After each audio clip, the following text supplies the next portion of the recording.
Hi, welcome everybody to Wine Roots. Today we are in Tel Aviv, Georgia, the birth of wine. Incredible, no? I just came after a run and I found myself in this beautiful park, Urban Park, and just blessing to be here. And this month, this is a podcast, but not super official because I'm traveling, I'm here for a wine congress and I just finished my harvest on October 3rd. I have an wonderful experience, just an amazing experience. You know, for people that follow me since the beginning, I'm doing a master program in viticulture and enology in France. So as part of this program, we have to do internship. So I choose to stay in France, but not like in the most common areas like Bordeaux or Burgundy. I decided to go to Corsica. Corsica being the island of Napoleon, and this island south of France in the Mediterranean Sea. And honestly, it was one of the best decisions I ever made. I choose Corsica because next year I'm gonna be in Germany, so it's gonna be super cold. So I thought to myself, well, I wanna go to an island in France that is warm, and I can fulfill myself of sun, so I can be ready for Germany. Also because I wanted to work with autochthonous varieties that Corsica has, and because I thought to myself, well, imagine when I am a grandpa, right? And it's time to share this story with my grandsons, like the time that your grandpa lived in an island in the Mediterranean. Sound kind of cool. So I just say, yes, I'm going to Corsica. So I found the internship because me and my friend Mauricio from Mexico also, we went to Paris, to Wine Paris. And I focused and set my mind that I'm gonna get an internship there. So I prepare my resume. I have like 15 of my resume in English, French, and Spanish. So I went to Paris just to deliver and to talk with the producers to find an internship. And I did it. So my goal was Corsica, but I also talked with people from California, talked to people from Spain, talked to people from Argentina, Portugal. It was a really enrichment experience. And when I get to the Corsican stand, I speak French, but not that well. So I try to communicate myself the best as I can. But when I was talking with this producer from Corsica, Vigneron of Corsican, my French went out. I completely forgot how to speak. And I was like super nervous to ask her if she can speak in English. So I asked in French, excuse-moi, est-ce que tu parles anglais ou espagnol?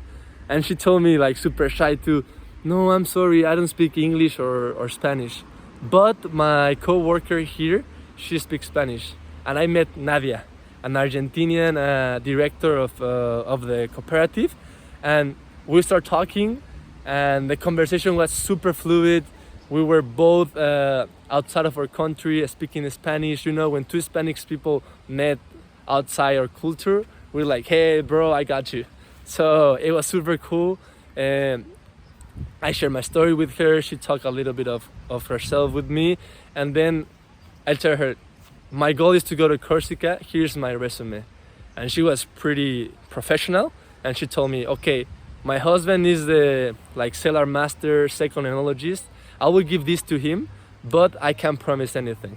But low-key, I knew that inside, it was like a feeling that, okay, I'm gonna work in this winery no matter what. I already knew it since I give my resume. And it happened. I've ended up working there. And such a great experience. It's like a cooperative. So it's like medium big winery in Corsica, and I have the opportunity to work with autochthonous varieties like Chacarello, Mieluccio, Vermentino that is from Italy and Corsica, Bianco Gentile, and be involved in this winemaking process that has a lot of range from crispy whites to tile, fruity, floral rosé, and to light tanning, red, medium body reds. So I saw a lot, I did a lot, I learned a lot too. And this experience gave me more energy to keep going, to keep seeing more. Look, right now I'm in Georgia, so It's far away from home. Hi, mama. and well, after Corsica, I'm gonna talk a little bit about this island because it's pretty particular, and it's part of France, but way back they have their own people, the Corsicans, and these people, they're super interesting because the old village are in the mountains. It's an island in the Mediterranean, but they didn't develop like a big village or civilizations in the bay or in the edge of the island.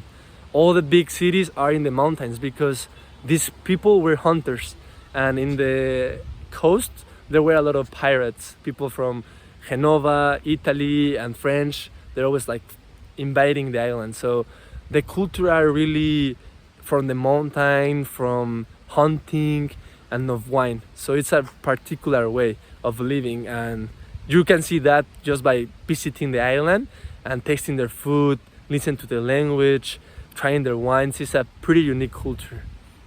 And after that, I also saw that other side of the industry, that it's like a cooperative way.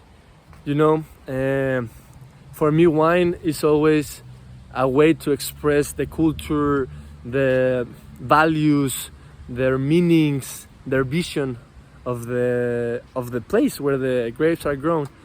But in Corsica, this winery was more focused on the market, and it's nothing wrong about it. It's a way to work that I really appreciate now, because it's really hard to see what the demand is and adapt the raw material, the grapes, to what the market needs. Because at the end, what dictates what to do is the grapes, it's the nature. And I learn a lot. But sometimes we have the situations that the enologists come to me and say, oh, this harvest is really good for make like a red with long maceration, because I think the tannins levels, the color, it can be good extraction this year. But the market at that time wants rosé. So we need to press that red grapes to make rosé. And we need to add some additives, finding agents to take some color out of the must. So we're losing a big potential. Again, it's nothing wrong about that, but I feel when you lose that identity just to sell wine or to make what the market wants, we as a market also are losing some quality thing, some authentic thing. And this homogeneous of stuff, I don't see it only in wines, I see it also like in the cars. In these days, it's only black cars, white cars, or gray cars. There's no more like orange or green or blue. And in the cell phones too, you know, all the cell phones look the same. So I think we're losing that diversity, we're losing that vision of being bold. I don't know if it's good or bad, but for me, I really value when something is expressing you something. When you see something that makes you feel something out of the normal, that makes you think about other stuff, new stuff. And I think with wine nowadays, we're losing that. Also, the trend is that people are not consuming as much as cheap wine. People that are consuming cheap wine are stopping to drinking wine, and the people who keep drinking wine, they're right now consuming like more high-end wines, more autochthonous wines with more history, with more identity, I want to say.